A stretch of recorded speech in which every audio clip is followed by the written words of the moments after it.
హైదరాబాద్లోని బేగంపేటలో రోడ్డు ప్రమాదం చోటు చేసుకుంది. వేగంగా వచ్చిన భారీ ట్రక్ ముందు వెళ్తున్న థార్ వాహనాన్ని వెనుక నుంచి బలంగా ఢీకొట్టింది. ఈ ప్రమాదంలో థార్ వాహనం పూర్తిగా నుజ్జునుజ్జైంది. వెంటనే స్పందించిన స్థానికులు, పోలీసులు క్షతగాత్రులను చికిత్స నిమిత్తం ఆసుపత్రికి తరలించారు. ఈ ఘటన కారణంగా ఆ ప్రాంతంలో భారీగా ట్రాఫిక్ నిలిచిపోయింది. ప్రమాదం జరిగిన వెంటనే పోలీసులు సంఘటనా స్థలానికి చేరుకుని సహాయక చర్యలు చేపట్టి ట్రాఫిక్ను క్లియర్ చేస్తున్నారు.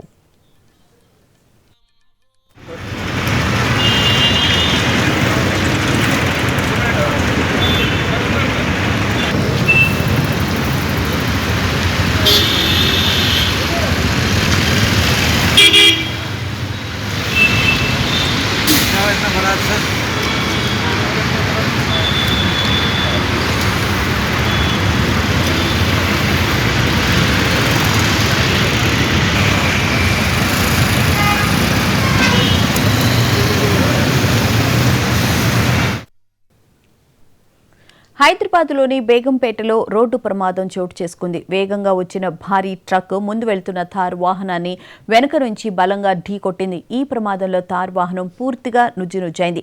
వెంటనే స్పందించిన స్థానికులు, పోలీసులు క్షతగాత్రులను చికిత్స నిమిత్తం ఆసుపత్రికి తరలించారు. ఈ ఘటన కారణంగా ఆ ప్రాంతంలో భారీగా ట్రాఫిక్ నిలిచిపోయింది. ప్రమాదం జరిగిన వెంటనే పోలీసులు సంఘటనా స్థలానికి చేరుకుని సహాయక చర్యలు చేపట్టి ట్రాఫిక్ను క్లియర్ చేస్తున్నారు.